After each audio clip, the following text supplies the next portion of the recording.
Bradley, rumo às estrelas.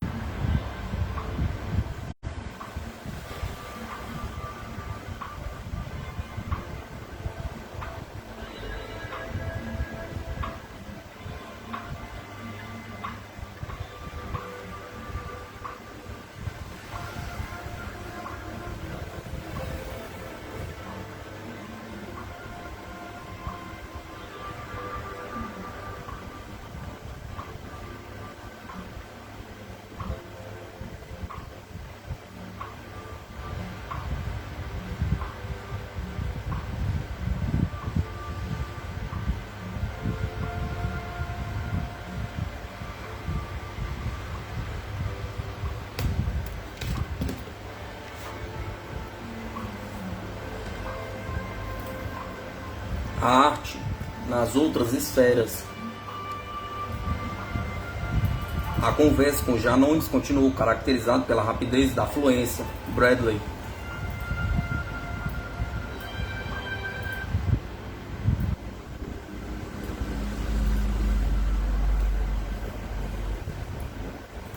Bradley.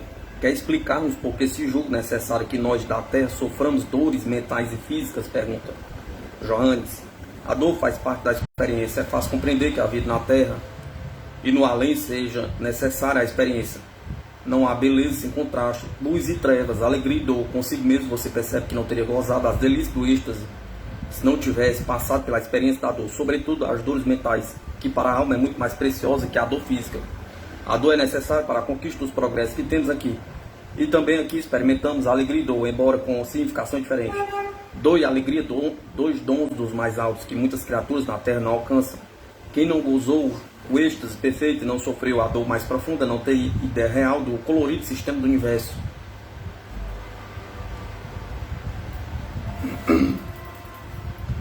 Se alguém na Terra fosse negado o sofrimento, esse alguém entraria aqui como um ser humano entra na vida, sem vista e sem ouvidos, e não perceberia os mais preciosos sons do universo.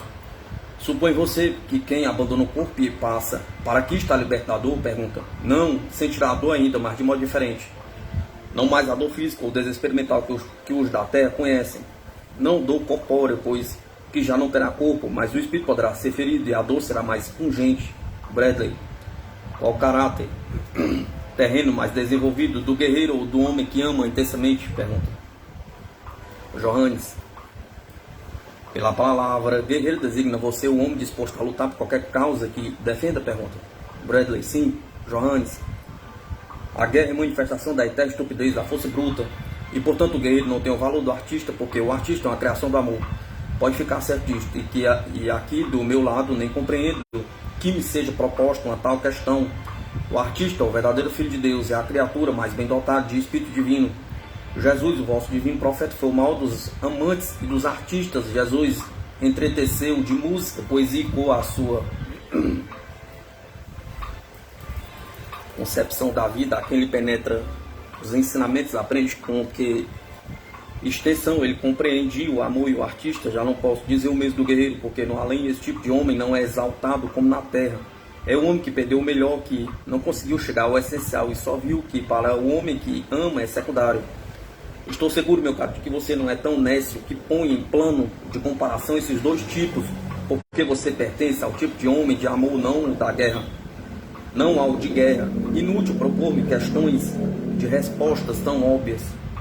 Quando me pergunta coisas assim eu sinto que me suponho ser humanamente vulgar. Ninguém da Terra ignora que o homem de amor ocupa o primeiro plano no céu, como dizem vocês. E mesmo na Terra é o que ocupa os planos mais altos. Quer dizer que seus pensamentos movem-se numa atmosfera diferente. Não pode haver real camaradagem entre os que não são verdadeiramente irmãos. Bradley. Obrigado, Johannes, pela sua confirmação filosófica. Posso agora perguntar como é a vida nas outras esferas? Pergunta. Vivem os espíritos em casas? Pergunta. Andam pela Terra? Pergunta. Johannes. Bem, começa a perguntar coisas sobre que posso instruí-lo. Não me é fácil falar desse assunto para pessoas dotadas apenas da imaginação existente da Terra. Creio que me compreende, mas antes é preciso que saiba qual é o processo da morte. Já expliquei que ao abandonar o corpo ficamos divididos em duas partes, mente e espírito. A morte é, pois, um nascimento. Depois de abandonar a parte material, que é o corpo, entramos num período de descanso. Um guia nos leva a um lugar que nos parece escuro e quente, onde permanecemos em estado de passividade até que possamos compreender e suportar as novas condições em que nos achamos. Dito isto, passamos algum tempo numa das esferas inferiores, em que nos vamos acostumando a viver sem um corpo. Já não temos necessidade de alimento físico, mas necessitamos de abrigo e cuidados. E lá encontramos abrigo e cuidados. Se o que você quer que eu descreva, primeiro, se há cidades como as que existem na Terra, não posso dizer que as haja. Em nosso plano não existe a vida em aglomerações como no mundo. Isso se torna impossível em nossa atmosfera. E no entanto vivemos em comunidades muito mais íntimas que a de vocês. Aqui vemos o Espírito dos outros que nos facilita. O que nos facilita ajudar-nos mutuamente. Mas não tome em sentido errado. O que quer dizer? O fim último é realizar-nos a nós mesmos. Não ajudar aos outros. Tenho isto em mente. A contemplação, o aprimoramento do nosso espírito é a mira suprema. Muito ouço por aqui a palavra ajudar. Ajudamos-nos, sim, uns aos outros, mas a razão fundamental dessa atitude está no benefício que a mutualidade nos traz. Essa é a raiz da lei que nos governa. Bradley. Suas palavras parecem-me da mais alta filosofia. E as artes, pergunta, são cultivadas nas outras esferas, pergunta. Artes como a do pintor ou do escritor, pergunta. Aparecem aí novas obras de literatura, pergunta. Johannes. A boa pergunta seria se os homens na Terra podem ter uma concepção do que é a arte aqui. Em nossa esfera todos os amantes estão em obra e revelam faculdades que os homens não possuem. Alcançam níveis que na Terra seriam impossíveis. Falam vocês de artes, nós falamos da arte. Entre uma mente e outra, existe uma estreita ligação, de modo que a arte é una, consiste na fusão de todas as mentes. Há, entretanto, uma forma de arte que se aproxima do espírito mais do que as outras. E até no pequeno mundinho da Terra realiza o que as outras não conseguem. Refiro-me à música ou ao som, se prefere. Na Terra a música não pode ser expressa com palavras ou corpo, porque em grande extensão é espírito. É a glória do movimento, do crescimento. Cada som do universo combina-se com outros e forma harmonias ou discordâncias. E aqui, onde as mentes são mais delicadas, a música atinge um ponto que ninguém na Terra pode conceber. Quero explicar a relação entre as artes. Cor e som são íntimos aliados. Cada som tem o seu acompanhamento de cores e tons. São as diferentes expressões do movimento. A representação pictorial do espírito, estou generalizando porque quero dar a ideia do lugar que o escritor ocupa aqui. O escritor tem dois fins, um duplo objetivo. Sua tarefa é dar expressão ao espírito por meio de ideias alheias. São, por assim dizer, médios com capacidade de receber e reexpandir ideias da mentalidade coletiva. E tem grande responsabilidade, porque não é instintivamente que adquirem força, sim a tomada de outras mentes. Recebem essa força, encarregue-se de aclarar as ideias. Sua obra lhes é uma função natural, como no organismo humano a assimilação dos alimentos. Trabalho porque isso é função do seu ser e isso os mantém vivos com mentalidade, compreende? Pergunta. Quero que perceba a relação aqui no além destes três ramos do amor. O amor pelo movimento do universo, o amor pelas expressões deste movimento, uniformidade e cor, e assimilação e nova apresentação não só de ideias, de outras mentes, como também da significação dos rumos intuitivos da arte. Bradley. Digne das funções do escultor e do pintor nessa esfera. Johannes. Exprime a ideia plástica, quer dizer que põe em forma concreta os sentimentos que a intuição evoca, com o uso muito sutil da forma e da cor. Aqui no além, a cor forma e cor exprime muito mais do que na Terra. Não fazemos quadros e paisagens de pessoas, pintamos pensamentos, ideias, pulsações, que pode dar a forma, a beleza e o horror, coisa impossível aos homens. Aqui do nosso lado não é preciso nenhum esforço para pintar ou dar forma ao pensamento. Na Terra o homem necessita esforçar-se para formar pensamentos, porque o mistério do processo está oculto ao homem. Quando vierdes para aqui, tereis a revelação desse processo, para vossa alegria e espanto. Seduziu-me a esplêndida filosofia de Johannes sobre a dor e o prazer. Só a insensatez desejaria cultivar o negativismo da felicidade terrena. Repousar em paz seria um aterrador aquecimento. Se pedir a Johannes o paralelo entre o homem de amor e o homem de guerra, foi apenas como desafio à estupidez dos valores humanos.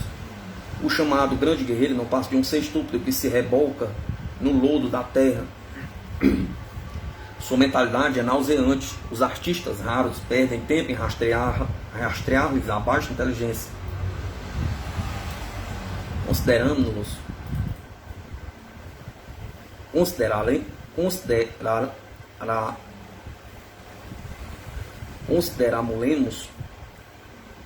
como javardos que o cheiro do próprio esterco excita. Não podemos ter tais homens como nossos irmãos, e sim como animais que vomitam perpetuamente as imundícias que consomem. O intelecto do guerreiro nem sequer possui a irritação estimulante do piolho. É o estercocário a revolver-se na sua podridão. Dá um alto valor a tal tipo de homem absurdo. Seria o mesmo que comparar a obra do pedreiro trandeunionista ao grande arquiteto do universo. Quando descreve as condições da vida no além, Johannes desdobra diante de nós outra grande filosofia. Essa filosofia justifica a essência do espírito de todos os artistas, a suprema realização de si próprios, a destruição da religião de Cristo. 30 de outubro, esta sessão realizou-se na noite de reprise no Teatro Haymarket da peça de Oscar Wilde, The Importance of Being Earnest. Depois de convidar Madame Treves para assistir à representação, a empresa lhe pediu que obtivesse a opinião do espírito de Wilde sobre a mesma. Esse juízo crítico de Wilde, comunicado a Madame Treves, constituiu a coisa mais divertida do mundo e a mais desconcertante. Foi publicada em vários jornais. Nessa sessão estiveram presentes minha esposa e o escultor Charles Sickes, com a mulher que se ocupara em observar os métodos de comunicação. Madame Treves e eu funcionamos como receptores e os demais como espectadores. Cumpre notar que nunca reina nenhuma atmosfera de pesada seriedade quando Madame Treves e eu realizamos sessões. Fumamos os dois e rimos e conversamos sobre mil coisas. Estávamos assim essa noite quando Madame Treves estremeceu e Johannes começou. Johannes, por que estou aqui? Pergunta. Tenho uma sensação de um recinto cheio de gente. Vejo várias pessoas que se apinham e nos miram. Todos me despertam curiosidade, vestem-se de maneira invulgar. Terão vindo para divertir-se? Pergunta. São todas sombras, mas parecem-me criadas pelo cérebro de alguém. Sei perfeitamente que não passa de fantasmas que querem os infelizes converter-se em realidades. Eu gostaria imenso que parassem de mirar-me. Bradley. Tenho 2 ou 3 questões a propor, Johannes. Aqui na Terra aceitamos Cristo e suas ideias de amor, mas nas chamadas religiões cristãs, os preceitos de Cristo nunca são praticados. E se o fossem, seria matéria de motejo. Diga-me, como é Cristo considerado nessa esfera? Pergunta. Aceitam-no como filho de Deus, ou no sentido de filho de Deus, como todos nós o somos? Pergunta. Johannes. Vou falar de Cristo como vemos daqui. Direi o que penso dele. Cristo é filho de Deus, como todos nós o somos, mas possui mais espírito que vós, um grande pensador, também um profeta. Mas suas ideias não são as que usais na terra, porque suas ideias não puderam perfurar a grossa casca dos interesses egoísticos do mundo. Aqui não há desses interesses, isto é coisa que se esvai quando perdeis o envoltório do corpo. Mas Cristo aqui é uma influência, uma grande influência, e em certo sentido realizou a sua obra no mundo. Explicar-me-ei. Sua luz chegou, como a luz de uma estrela chega à terra. A princípio, a sua influência aumentou o caos do mundo, em vez de auxiliar o mundo a alcançar a paz que ele pregava. Mas, gradualmente, a mudança que ele pregava abriu caminho e deixou marcas. Compreende o que quer dizer? Pergunta. Isto deu resultado. E agora se inicia uma nova era em que o homem pode agir sem um ideal impossível, que por tanto tempo lhe serviu de guia nas trevas. Cristo é olhado aqui como o maior dos profetas, não como um Deus a ser adorado, mas como um artista, um homem de amor, bem como um filósofo, porque a sua filosofia do amor e do sacrifício, embora velha como o mundo, trouxe novas belezas. Mas, muito depressa, logo depois que o Cristo produziu a sua última impressão psíquica sobre o mundo, os homens tudo mudaram completamente. Isto há de ver dos homens, não dos ensinamentos de Cristo, porque os ensinamentos de Cristo provinham desses súbitos clarões que de quando em quando iluminam o mundo. Estes clarões de luz lançam raios brilhantes, mas deixam após si sombras mais densas. Aqui no além, Cristo é ainda uma unidade, uma influência singular, resplandece como resplandeceu no mundo. e lança luz sobre os seus problemas particulares, não sobre o problema universal, já que somente a grande multidão de sábios, poetas, artistas e amantes pode tratar desse problema cósmico. Bradley, dando como assente que a criação dos seres humanos forma parte do sistema universal, como julgam as inteligências do além o problema da restrição da natalidade? Pergunta Johannes. Pensamento estimulante, interesse na questão, porque é para você um problema insolúvel. Aqui para nós parece-nos pueril os esforços para controlar o nascimento de novas criaturas. Como controlar o vento ou o mar? Pergunta. O nascimento é uma força maior que o vento ou o mar. Podeis brincar com o problema, mas as leis naturais vos esmagarão como esmagais um escaravelho. Tanto faz pretender controlar o nascimento como controlar as estrelas. Os átomos que pensais destruir voltam para cá para serem reenviados de novo, a fim de que deem todo o seu rendimento. Não vos iludais com isso. O universo é um vasto campo evolutivo em que nada foge ou erra o seu objetivo. Bradley. E sobre a cremação, o que nos diz? Pergunta. Para mim isso não representa nenhum problema, já que pouco importa o que suceda ao corpo depois que o espírito o abandona. Pergunto em atenção aos que pensam de modo diverso. Johannes. Faça-o saber, meu filho, que você tem o hábito de tirar conclusões muitas vezes bem prematuras, em certo sentido equívocos, quanto à cremação dos cadáveres. Aos meus olhos é um crime conservar o envoltório em que reveste a alma e o espírito, mas por outro lado você não tem razão em crer que a assunto da destruição do corpo pelo fogo não seja prejudicial. Em parte o é, porque, como sabe, existe um frágil envoltório que rodeia a alma, o qual se dissipe pouco depois da morte. Algo parecido com uma membrana e que adquire grande sensibilidade dentro de uma semana depois da morte. Se destrói de modo completo o corpo, esta membrana, que de certo modo ainda está ligada ao corpo, sofre grave dano. O seu sofrimento transmite-se à parte desencarnada. Assim, portanto, não deve sorrir dos chamados nécios que não creem que o corpo inteiramente se separa do resto depois da morte.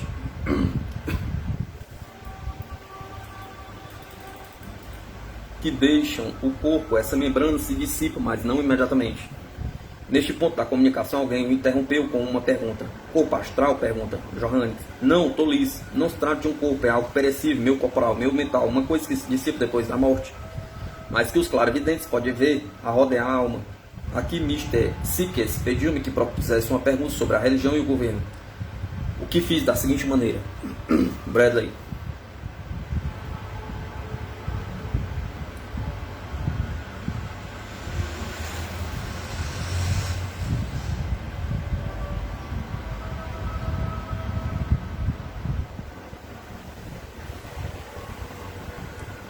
É a religião realmente necessária ao desenvolvimento de uma alta civilização ou simples astúcia das classes dirigentes a fim de assegurar a obediência do povo? Pergunta Johannes. Você mesmo poderá responder a isso se refletir um momento. Com as humanas limitações, por mais alto que tenha a cabeça, nenhuma criatura existe sem religião. Religião é apenas um anseio por amor e proteção, coisa totalmente instintiva e de nenhum modo ajeitada pelos governantes a fim de assegurar a obediência às leis insensatas. Mas a religião foi convertida em máquina pelos que queriam fazer dela um instrumento. Não bastante um anseio estar sempre no âmago da criatura humana. O anseio de amor e proteção usa a religião como instrumento, é caso diverso. Creio que é disso que você quer falar, do emprego pervertido da religião. Religião nenhuma foi tão profundamente arruinada como aqui o nosso profeta ensinou. Todo o seu valor moral se esvaziou e hoje não passa de mero instrumento a serviço dos propósitos do Estado. Assim, pois a religião perdeu a sua essência, a criatura humana continua a clamar por amor e proteção e por uma nova forma de fé. Isso está vindo pela compreensão da pequenez do mundo, como vos o veides. É a grande religião da humanidade. Aqui terminou a comunicação. Mr. Sikes, que é um agudo observador intelectual, opinou que considerava fenomenal a rapidez e fluência da mensagem transmitida. Johannes referiu-se no começo ao número de fantasmas apinhados em redor de nós. Como fossem estes infelizes, suponho que nenhum de nós foi responsável por sua presença. Todos nós nos sentimos perfeitamente felizes, embora a felicidade seja coisa muito relativa. As ideias de Johannes sobre a restrição da natalidade foram definidas. Somos todos nós, pensa ele, fogo fato do grande sistema universal. Nos iludimos, supomos com forças para mudar qualquer coisa. Um átomo que existe não pode ser destruído. É uma teoria que pede estudo profundo se admitimos que a alma e o espírito, o pensamento e as ideias representam a criação. Neste caso, é lógico supor que se nossas ideias individuais se opõem à multiplicação da nossa própria progênie, a procriação se anula porque a nossa ideia é conscientemente estéril. É uma atitude mental. Se introduzirmos um elemento material que não seja espírito, a restrição da natalidade peca por falsa, impossível controlar o que não existe. Dada ao argumento uma aplicação pessoal, direi que só tenho 2 filhos, minha imaginação, que representa a parte que tomo no grande todo, estende-se somente a 2 seres e não posso imaginar-me na posse de 3, consequentemente a consciência que disto tem é reforçada por coisas materiais. Quando Johannes foi consultado sobre Cristo, teve altas ideias ao considerar o artista, filósofo e homem de amor. Seus ensinamentos realizaram um grande objetivo de comover as almas num trevoso período do mundo. E sua filosofia até hoje pendura incolumes. É tanta, porém, a força do materialismo humano que, como diz o Espírito Johannes, nenhuma religião foi tão grandemente arruinada como a do Cristo. Os fundamentos das lições de Cristo foram postos de lado, seus princípios foram deformados a ponto de se tornarem irreconhecíveis. Sua filosofia foi infamemente adaptada às conveniências da igreja e do Estado. Sua religião de amor foi retorcida, desnaturada, prostituída pela hipocrisia que corrói a inteligência. De tal ordem se transformou em máquina que já nem serve de alavanca para a igreja ou o Estado. Como se atrevem as igrejas a proclamar que obram em nome de Cristo depois da repugnante covardia e abandono dos princípios cristãos durante a sangueira da grande guerra? Pergunta. Manifestou-se a igreja em contrário? Pergunta. Não aprovou com palavras e atos repugnantes carnificina? Pergunta. As igrejas perderam a sua razão de existir, puseram a mostrar o seu materialismo. Os soldados nas trincheiras só para em precauções usavam o nome de Cristo. E depois de fim do cataclismo, a decadência da igreja persistiu. Por isso o homem, desprezando a igreja, mas prezando a filosofia do amor de Cristo e esforçando-se por compreender o incompreensível Deus do universo, comunga com a sua própria alma na solidão, a agilidade da inteligência humana. Sessão de 2 de novembro de 1923.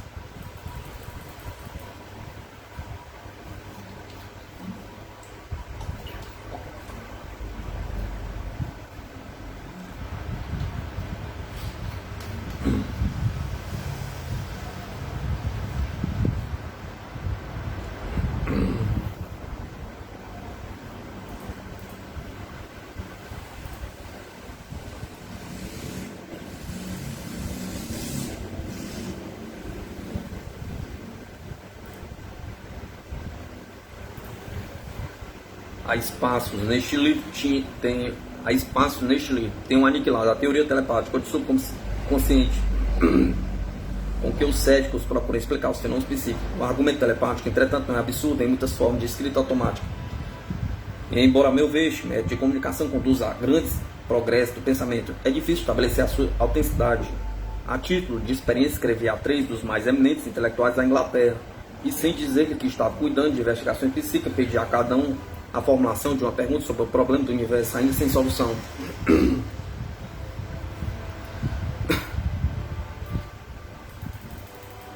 O que eu realmente desejava era conseguir que me fizesse perguntas sobre assuntos que eu nada entendesse, de modo que nenhuma resposta pudesse ser acoimada de telepática. Os 3 intelectuais a quem me dirigi eram de reputação mundial, um dramaturgo, um professor e um publicista. E das perguntas formuladas, 2 eram de tal natureza que eu jamais teria tentado dar-lhes a resposta. Na manhã de 2 de novembro, reuni-me a Madame Travis para a experiência. Bradley. Johannes vai apresentar 3 perguntas, formuladas por 3 pessoas. A primeira é a seguinte: todos tendo consciência dos princípios de unidade, variação ou de universalidade e individualidade que agem em conjunto na natureza. Onde está o ponto de interação ou lugar de reunião destes 2 pontos? Pergunta Johannes. Vou falar de nosso ponto de vista. A universalidade do pensamento é a nossa norma de desenvolvimento. Não podemos penetrar no pensamento de todas as vossas idades e utilizar essa consciência como chamais para o desenvolvimento da alma, mas compreendemos que que se desenvolver da alma individual é objeto da vida do vosso mundo e do nosso. E no nosso, vários pensamentos, vossos pensamentos enumblam-se em vossa limitada esfera, mas debaixo de tudo está o conhecimento de que o importante é a alma como unidade. Todos os vossos pensamentos tendem a um objeto. Aqui, como já disse, vivemos de modo mais comunal do que na Terra, sobretudo porque isto nos oferece mais campo mais campo para a permuta de pensamentos. Aí na Terra vós vos perguntais, onde se põe em contato os dois pontos? Pergunta. E eu respondo que isso ocorre tanto quanto possível em vossa nevoenta intuição. Princípios mais claros começaram a desenvolver. Quando o espírito libertasse do corpo, nós aqui compreendemos melhormente o pensamento individual, porque podemos ver na mente um dos outros, na Terra é diferente.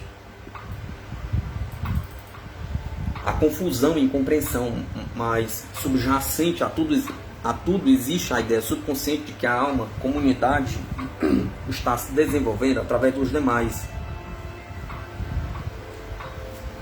Asseguro-vos que ainda neste momento estáis recebendo luz e força mental até dos antigos povos imundos que preservaram os cadáveres dos mortos. Eles tinham conhecimento do bem e do mal, formulado de modo muito mais definido do que vós. Estáis recolhendo o benefício de pensamentos criados no transcurso de incontáveis anos. Os pensamentos da Grécia, de todas as nações. Nesta matéria desejo ser claro. Sou, como sabeis, judeu, mas reconheço que o que haveis recebido dos gregos é mais importante para o vosso desenvolvimento do que é recebido de qualquer outro povo. Nesse ponto tive de fazer pausa, porque minha mão era impotente para seguir o fluxo das palavras de Johannes. Johannes, tem algo mais a perguntar? Bradley, permita-me que faça outra pergunta. Trata-se de uma questão que não é minha e nem sei como formulá-la. Um dos nossos três a quem escrevi declara em carta que não se preocupe com a imortalidade com Deus, visto que considera ambos como improbabilidades. O problema que o interessa é este: é o mundo qual um relógio em movimento que um dia parará em virtude da ecodivisão da energia? Pergunta Johannes. Pergunta verdadeiramente estúpida. Só pode vir de uma inteligência muito estrita. Essa criatura tem muito intelecto. Está a tal ponto tomado pelo intelecto que nela o espírito deve sentir-se abafado. Se eu discorresse sobre o assunto, teria matéria para toda uma obra. Mas como foi apresentado sob forma de pergunta, tenho de responder de um modo muito geral. Sem dúvida que houve um começo, mas nem sequer nós, os guias que chegamos a polarizar a memória coletiva, aprendemos ainda a grande causa primária. Lá chegaremos um dia, quando nos tornarmos mais intuitivos. Quanto à comparação do relógio, devo dizer que o universo é uma roda em perpétuo movimento, sempre em mudança, resolve-se. E à medida que realiza esse perpétuo movimento, extinguem-se sóis e luas, e de suas cinzas surgem novas estrelas e planetas. Um movimento perpétuo de massa criadora. Nenhum átomo se perde, por mínimo que seja. Esta é a lei. Aí da vossa esfera não tendes ideia da economia do universo. Falo deste modo porque, como já disse, não tenho consciência da causa primeira, mas eu gostaria de lançar um pouco de luz no cérebro de quem me endereçou a pergunta. É difícil compreender que depois de tantos milênios haja na Terra almas que usam seus poderes intelectuais para pear a intuição. Não quero dizer nada de desagradável sobre esse homem. Talvez esteja procurando descobrir a verdade. Bradley. A terceira pergunta não interessa de nenhum modo a mim. Se é verdade que há espectros, o que pressupõe um sentido para uma quarta dimensão, coisa até hoje inconcebível, por que motivo tanto ouvimos falar de casas assombradas, etc. E na Torre de Londres, o lugar por excelência dos fantasmas históricos, torre intacta desde os tempos dos normandos, esses fenômenos não são vistos ou estudados? Pergunta. Se há espectros, ali devem eles refugiassem, Johannes. Deve explicar o que significam espectros. É um fantasma do vosso próprio cérebro, por assim dizer. Não é espírito, nem tampouco matéria. É uma parte da vida mental que deixa um rastro atrás de si. Só perceptível pelos que têm muito desenvolvida a faculdade da intuição. Não vos iludais imaginando que o espectro que podereis ver na torre seja a mesma forma susceptível de aparecer depois da morte ou ao tempo da morte. Quando ocorre a desintegração que segue a morte, dá-se uma mistura de condições. Essas formas são em parte intelectuais, em parte espirituais e materiais.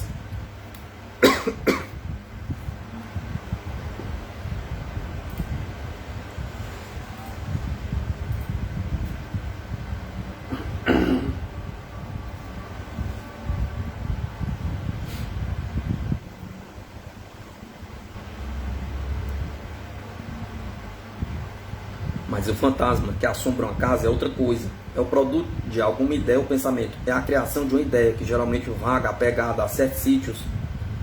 A razão disto está justamente na extrema vitalidade da ideia. Uma prisão ou um hospício não constituem os lugares mais próprios para o campo dos fantasmas, porque dali a vitalidade e a esperança se esvaíram. Muito mais provável que um assassino ronde o lugar onde sua vítima foi morta, do que o lugar onde a vossa insensata justiça o justiçou. Madame Trevor Smith. Nesse caso, então, porque a rainha Maria Stuart ronda o palácio de Holyrood? Pergunta Johannes. Maria Stuart não esteve lá como simples prisioneira. Seus pensamentos eram fortes e violentos. Nesse lugar podereis encontrar um amor, ao passo que numa prisão comum, um amor fenece e morre, porque não encontra o seu alimento, que é a ternura. O ódio se junta ao ódio e perece. Não pode subsistir em ambientes confinados. Necessita o fogo e o êxtase do mal como ajuda para o seu desenvolvimento. As criaturas do ódio e do amor, os homens de espada e os artistas podem, em estado de emoção, aparecerem em certos lugares, mas os que estiveram encarcerados esvaíram-se de suas forças. A sessão terminou aqui. O tempo consumido nas respostas às minhas perguntas foi de minutos apenas, tal a lípide com que Johannes falou. Rapidez tamanha que me era difícil de anotação, na anotação taquigráfica, acompanhar-lhe o passo. Não tenho a mais leve intenção de discutir a lógica e a elevação das respostas recebidas. Isso não me interessa. Não quero frisar que as perguntas eram embaraçosas e constituíam uma prova difícil. A hipótese da telepatia não procede do caso, visto como nem eu, nem Madame Treves tínhamos nenhuma opinião sobre os temas abordados. Seja qual for os seus métodos, as respostas vieram de qualquer parte, que não o eu subconsciente, porque graças a Deus eu nunca me preocupei com nenhum desses três problemas. Imagine-se o estado de espírito de um orador, escritor defrontado por um problema filosófico ao qual tem de dar resposta imediata, sem permissão de refletir um segundo. O normal seria que esse homem pedisse a repetição da pergunta para que o seu cérebro conseguisse aprendê-la melhormente. E depois, se desse resposta, esta viria em palavras lentas e enfáticas. Com o fim de prolongar a experiência, combinamos uma segunda prova. Desta vez, Madame Treves passou a tomar as notas, enquanto Miss Cummings atuava como médio receptor. Miss Cummings não estivera presente à primeira sessão com Madame Treves, e eu, seu guia, é um espírito de nome Astor, grego antigo de ideias diferentes da de Johannes. A discordância da filosofia dos dois não vale como argumento pró ou contra a sobrevivência. Em vez de contradição, é afirmação. Na vida do além não nos tornamos infalíveis, conservamos a memória, a inteligência, a filosofia que tínhamos na Terra e que se vão desenvolvendo com a nossa evolução em outras esferas. Sugerir que todas as inteligências são iguais e pensam a mesma coisa seria pressupor uma esfera estagnada, privada de emoções. É por esse motivo que lá se conservam e se desenvolvem tanto a filosofia grega como a cristã. Madame Treves, fazendo a primeira pergunta. Todos nós temos consciência dos princípios de unidade, variação, da universalidade e individualidade que se conjugam no nosso mundo. Onde se encontra o ponto de interação ou lugar de união destes dois postos? Pergunta Astor.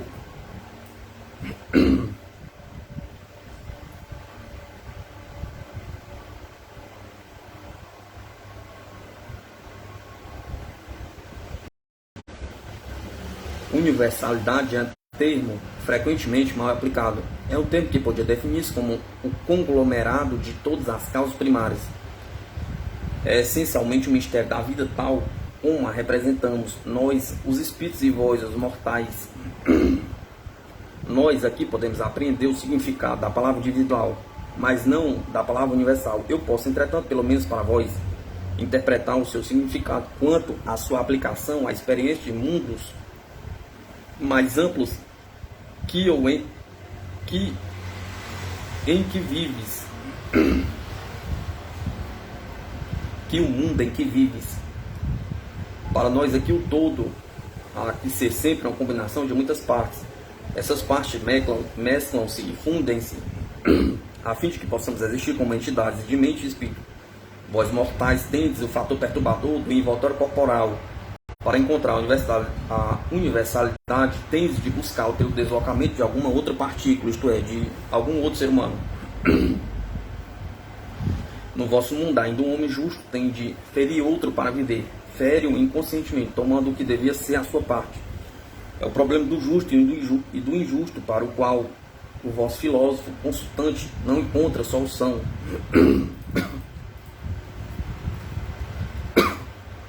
Diz-lhe que nunca tente essa impossibilidade. Fazer-o saber que o justo e injusto não podem encontrar-se, mesclar-se, sem que deixem de existir. Um destrói o outro. O ponto de reunião destes dois opostos, pergunta, não existe. Só existe o choque de um contra o outro. Essa é a lição que tens de aprender na Terra. Constitui vosso tormento o fato de que estes opostos não encontrem ponto de reunião, a vez que vos resignai isso.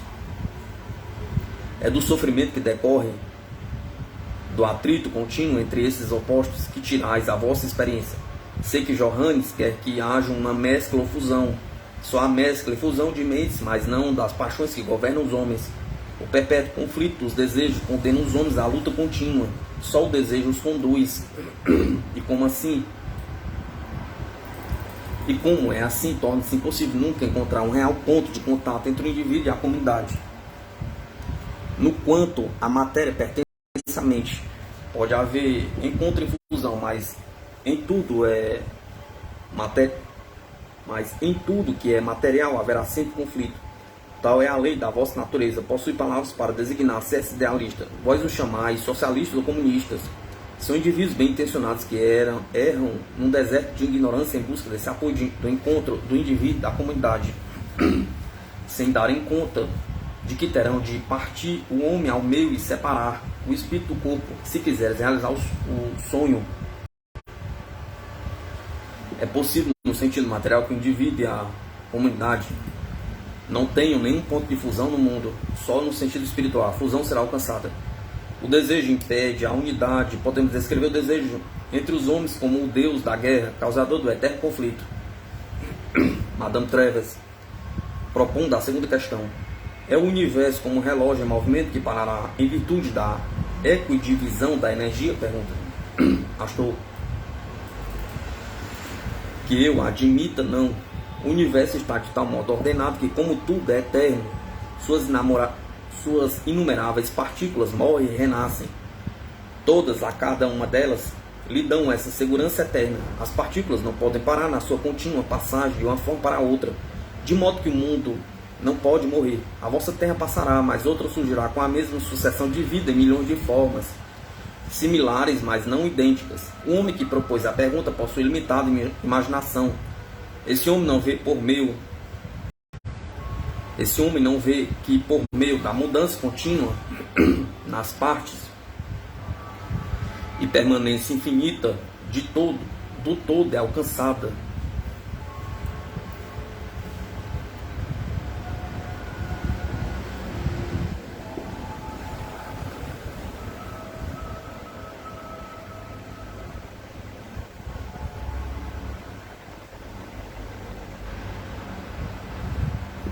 Madame Treves finalmente propõe a terceira questão, relativa aos espectros. Astor. A pergunta é pueril. O fantasma não passa da forma do pensamento desprendido pela criatura que morre. É uma coisa real, as pessoas de alta sensibilidade podem assistir à produção dos fantasmas.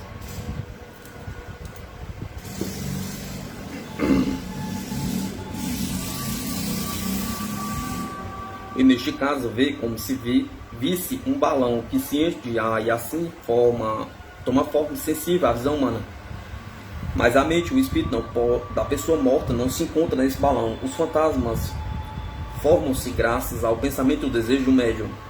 Quando esse pensamento e esse desejo são suficientemente fortes, aparecem às vezes espontaneamente, porque uma tremenda emoção misturada com o terror da mente dá-lhes os necessários elementos de materialização. A Torre de Londres diz que não é lugar frequentado por espectros, nada mais natural. É uma prisão, era uma prisão, segundo ouço dizer. Um lugar onde o cérebro dos prisioneiros estava embotado pela triste monotonia de sua sorte, já minado pela insensibilidade do desespero. O desespero não constitui elemento capaz de produzir fantasmas. Abstenho-me de fazer comentários sobre as respostas recebidas, mas as experiências parecem-me dignas de relato. Em nova sessão com Madame Treves, voltei a ter contato com Johannes para que me desse resposta a outras questões. Bradley. Suponhamos que um homem na Terra amou física e mentalmente várias mulheres, dentro ou fora do matrimônio, e sempre com elas procedeu bondosamente, evitando que viesse a sofrer pelo fato de o terem amado. Não me refiro aqui à simples promiscuidade, sim ao amor integral. Pode isto ser considerado insensatez justificadora de castigo na outra vida? Pergunta. Johannes. De modo nenhum. É por essa razão, e por uma razão muito simples. Isso só depende da natureza do homem. Alguns se parecem constitucionalmente com as cordas da lira que tem de ser tocada por muitos dedos para que deem expressões musicais distintas. Para o desenvolvimento da alma é perfeitamente admissível muita qualidade como necessárias. Cada mulher lhe dá alguma coisa e juntas formam o que ele chama a mulher. Esse homem ganha e perde com a sua natureza. Ganha com a diversidade e perde não alcançando a verdadeira e única afinidade. A mulher pode vir a sofrer. A mulher poderá vir a sofrer. E é inevitável, no caso do homem, de muitas mulheres, mas se ele a protege, dá-lhe parte de sua vida mental, não terá cometido nenhuma injustiça. Também a mulher sairá ganhando. Nenhum castigo espera esse homem aqui no além. Ainda não nasceu a sua afinidade única, ele terá que esperar que a outra metade apareça para vir completá-lo. Bradley. Para que esferas vão os políticos como Poincaré quando morrem? Pergunta. Refiro-me ao político de qualquer país, responsável pela morte física ou pela miséria mental de multidões de seres humanos. Johannes. Isso constitui um crime, e dos piores. As criaturas que os cometeram são repelidas, seu desenvolvimento sofre parada, e eles têm de retornar ao estado de infância para chegar a alguma etapa de desenvolvimento mental. Explicarei isso. O que na Terra chamais esferas são lugares. Claro que são lugares diferentes dos lugares que, como os concebeis na Terra, são lugares mais ou menos imaginativos, estado de pensamento ou imaginação. O homem culpado desse crime é devolvido para trás a fim de que compreenda a sua ignorância e humildemente aprenda dos que na Terra ocupavam uma posição completamente obscura. Tal homem é uma deformidade mental, está dominado por uma ideia só, contudo mais parado em seu desenvolvimento. Estas duas últimas perguntas ocorreram-me espontaneamente. Representava a luz e a sombra da vida humana. Nós, amantes da inteligência, inimigos da hipocrisia e da miséria, conhecemos nossos valores, mas é conveniente ver-nos se confirmarem com o julgamento do além. Os códigos estabelecidos por miseráveis e hipócritas governantes e mansamente aceitos pelo rebanho dos nécios condenam amar e ser amado por uma mulher com a doçura dos êxtases, mas considera patriotismo destruir vidas humanas ou atormentá-las. Preceitos sórdidos causam-nos náuseas e infundem-nos o mais profundo desprezo pelo rebanho humano. Apesar das complicações com que os homens rodeiam a vida, a filosofia suprema é simples. Amor e bondade, eis as virtudes máximas. Crueldade e dureza, eis os grandes crimes. Uma descrição da vida do espírito.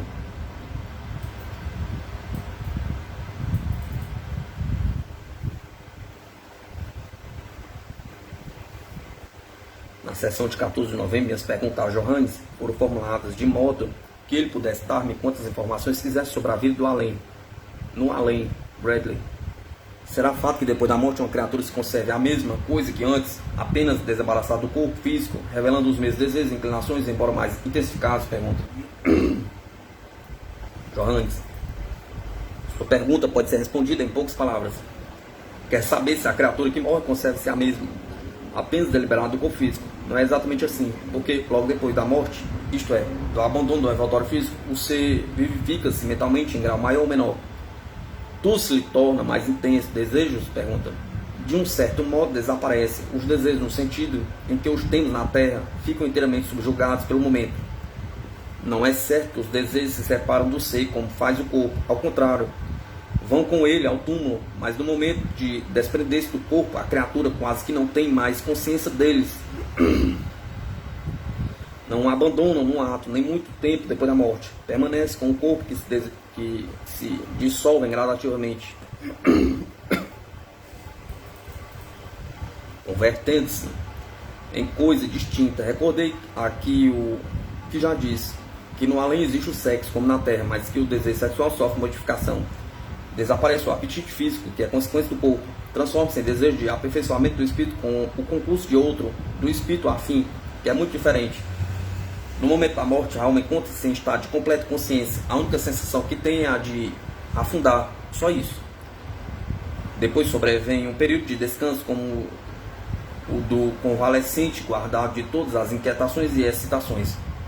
Não ocorre nenhuma mudança repentina, a não ser a grande mudança na perda do corpo físico. Esta perda súbita produz uma sensação de desnudamento e terror muito próximo ao terror de uma criança, porque na realidade o que se dá é um segundo nascimento.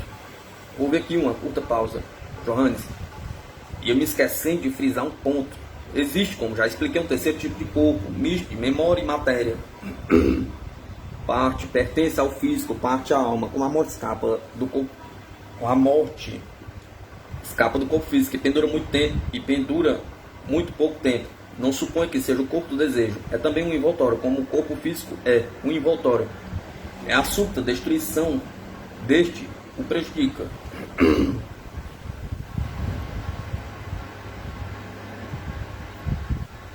Nesse ponto pusemos-nos, eu e Mr. Treves, a debater diversos assuntos.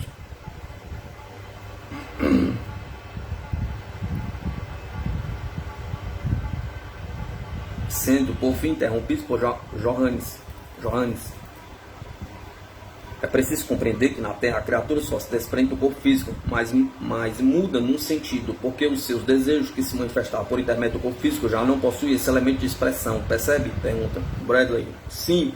Será verdade que muitas pessoas funcionam ativamente no mundo dos espíritos enquanto o corpo está mergulhado no sono e põe-se em contato com o espírito de criaturas amadas da Terra? Pergunta Johannes. É certo. Mas não como podeis imaginar. Durante o sono profundo, nada demais que os seres humanos venham ao além e se comuniquem com os entes amados. Mas não supõe que o lugar em que se encontram seja a esfera em que vivemos os seres desencarnados. É um ponto de reunião, um lugar para onde as almas seguem logo depois da morte do corpo. Um ponto onde, por assim dizer, a atmosfera se adapta tanto para os mortos como para os vivos. Este encontro não é exatamente igual ao encontro ou comunicação entre vocês aí na Terra.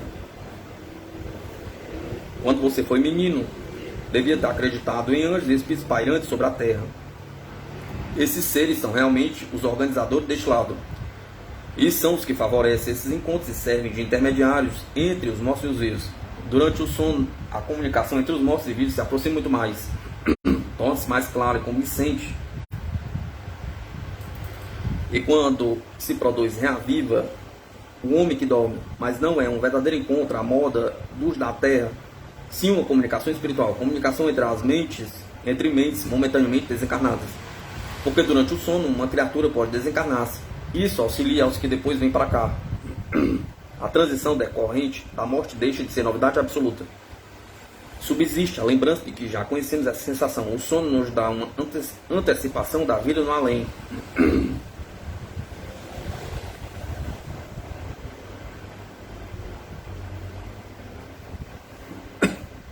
Bradley.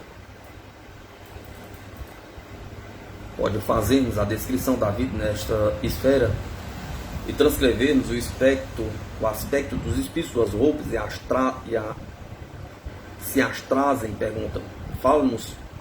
Falem-nos também das suas ocupações e estudos, se adquirem rapidamente conhecimento de línguas, se o pensamento progride com rapidez. Johannes, direi de tudo isso. Muito falam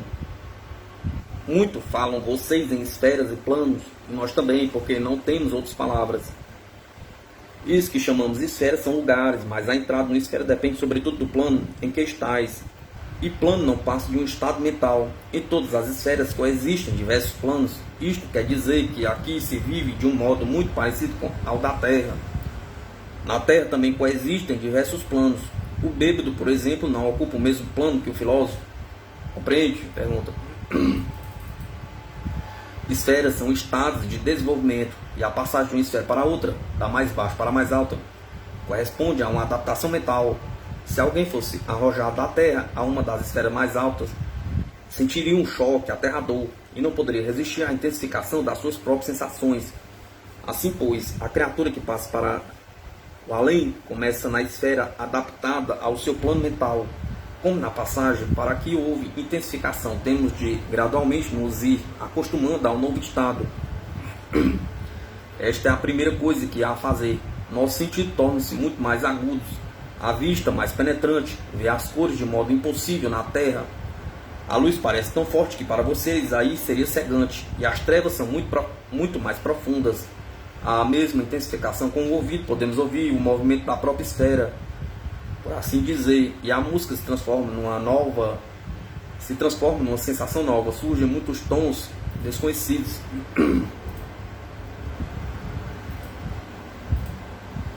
Até o rumor do crescimento faz-se perceptível, o tato igualmente fica mais agudo. As pontas dos vossos dedos vos prestam muito serviço na vida, mas aqui o tato, que vos parecia um mero atributo físico, requinta-se a tal ponto que serve de meio de comunicação de ideias, sem um auxílio da mente. Esta intensificação dos sentidos é a vossa primeira sensação do além, e determina nos primeiros tempos um estado verdadeiramente embriagador de deleite. Acho muito difícil explicar-vos a vida real. As condições são diferentes. É preciso compreender que aqui existe muita coisa que é perfeitamente natural e não adquirida. Coisas que na Terra adquiris com grande esforço. Comeceis aqui num nível muito mais alto. Em matéria de língua, por exemplo, só temos uma língua. Como o desenvolvimento é rápido, a multiplicidade de línguas seria um estorvo. Compreendo o difícil que é fazer-vos sentir o que quer dizer quando falo de uma língua única, mas nessas ideias formam realmente uma língua única. Os que habitam o mesmo plano compreendem com muito maior facilidade que aos de planos superiores ou inferiores.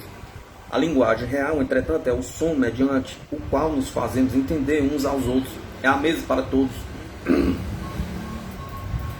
Perguntou-me sobre o vestuário. Algumas criaturas estúpidas pensam que a alma é um fluido sem forma a flutuar de um lado para o outro.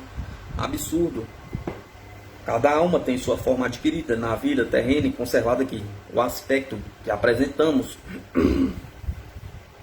é o de homem e mulher, como na terra. Usamos indumentária que nos dá a mesma impressão que aí recebeis da indumentária terrestre. São simples véus para a parte mental, algo que cobre e dá aparência à forma mental. Mas não crede que os virdes, para que ireis viver de modo muito diferente.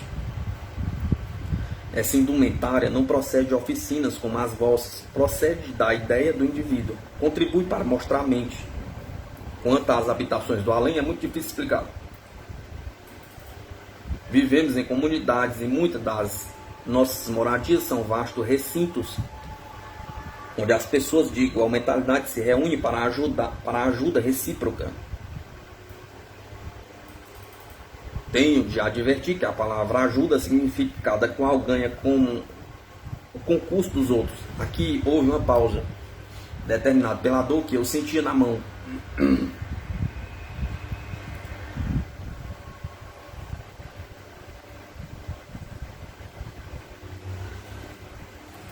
Johannes. Não vos iludais a respeito de tudo isso. O homem é um débil embrião enviado primeiramente ao mundo da terra e depois a uma série de mundos mais intensos e vividos, inseto com muitas fases de desenvolvimento, inoculado com o espírito da viga para que evoluam. Cada indivíduo não passa de partícula de um todo. Pode imaginar uma minúscula célula saturada de uma pequena porção de força vital? Pergunta. Quando aqui chegardes, tereis percorrido uma distância tão pequena como é possível para a minúscula célula. E a obra a realizar-se consiste em expandir-se a si própria, em construir um espírito de intuição cada vez maior à medida que avança, cada vez mais guiado pelo espírito, não pelo intelecto. Quando passais para aqui, é esta a nossa obra, coisa natural, como para vós é natural a alimentação. Aqui existem os melhores meios para o desenvolvimento do espírito. Podemos escrever, pintar, conversar ou dedicar-nos à música, conforme o que nos é adequado, mas tudo tende para o mesmo fim, que é a elevação da parte espiritual existente em nós. O vosso Cristo disse muita coisa que brotaram do seu conhecimento intuitivo. Disse também do talento, sem dúvida de que não se referia ao talento na acepção terrena, mas ao aperfeiçoamento do espírito. Impossível comentar as manifestações de Johannes sobre a vida na sua esfera, porque esse plano se encontra muito além da nossa imaginação. Seus argumentos revelam inteligência. O processo do nosso desenvolvimento tem sem dúvida de ser gradual. Somos simples infantes. Temos muito que aprender, temos que atravessar séculos e séculos de experiência e aquisição de conhecimentos até adaptarmos à intensa vida das esferas superiores.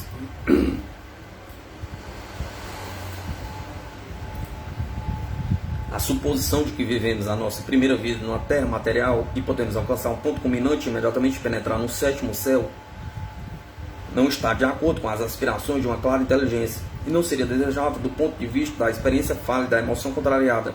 A teoria do imediato trânsito,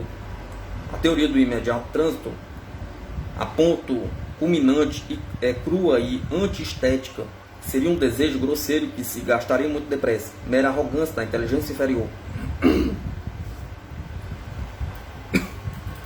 Tenho procurado todas as experiências que a vida pôde proporcionar-me, exceto as intuitivamente regressivas. Não quero que em mim cesse o desejo de novas aventuras.